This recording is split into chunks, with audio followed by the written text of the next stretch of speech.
What's up, guys? Caleb here from Srkcycles.com, and you're looking at a gorgeous 2013 Harley-Davidson Street Glide, guys. This is so close to how I would do it if I was building a Street Glide.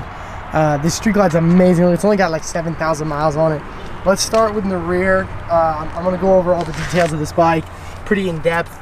We got some scuffs here, a tiny scratch on the back. Got a tiny scratch on the back of that bag. You can see that. Not a giant deal. Weird part is it does have the stock pipes on it, but it has the Vance & Hines crossover, and I don't know if that's just the covers or what. If you just bought the covers to cover up the stock one, but that is what's going on there. Battery tender. It's got rear pegs for the rider. It's got the stock seat. It does start to get here though. It does have all of like the cut. I don't know what you would call that. Like all the accents really do match. They're all black with the cut look. It has this amazing looking intake right here. Everything is black.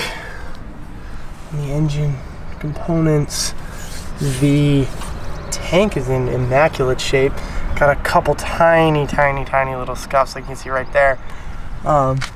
But the tank is in really good shape. You get to the front fender and there is a scuff, right? A couple scuffs right there. But it is the big aftermarket sweeping front fender, which just looks amazing. Tons of tread life left on the front fender, on the front tire. Like I said, the same theme with the cut here on the front fenders. It does have the smoked out LED turn signals. It has the black bezel around the front headlight, black fairing. The only thing I'd probably change is I hate these spikes, but it does have a really nice Clockworks windshield, and if you know anything about these Clockwork windshields, they're like 200 bucks just for the windshield. So this guy definitely put some money into this thing. It does have the cut. Like he definitely bought all of the same accessories for it, and he went almost 110%. The only thing he didn't really finish was the pipes. Maybe he wanted the stock pipes. Scuff chip right there. It's weird that you put an aftermarket air cleaner on though and not pipes. A couple little spots down there on the front crash bar. Not a giant deal though. The tank looks amazing, all blacked out. This bag is in pretty good shape. It is missing the red strip right here, but this is all in really good shape. As you can see, seat's in good shape. 7,327 miles on it.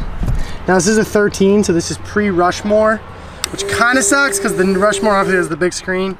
But it's not a big deal. He put boom audio in as well. I know you can't hear it because I don't play the speakers, but he put boom audio in, which is super nice.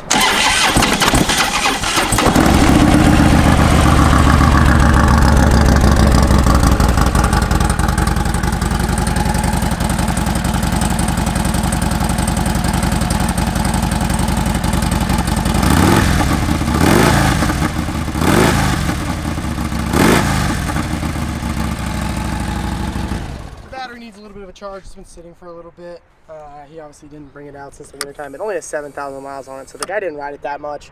He's got these bars. I don't know if these are Paul Yaffe's or what they are, but he's got these good looking bars with blacked out cable lines.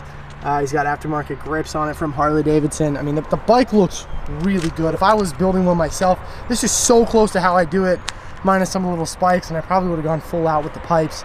But this is so close to how I would have done my bike. But like I said, guys, 2013 Harley-Davidson Street Glide. This bike is awesome looking. It is not going to last long at all. I know I say that about everything, but these Street Glides go exceptionally fast. But thanks a ton for watching, guys.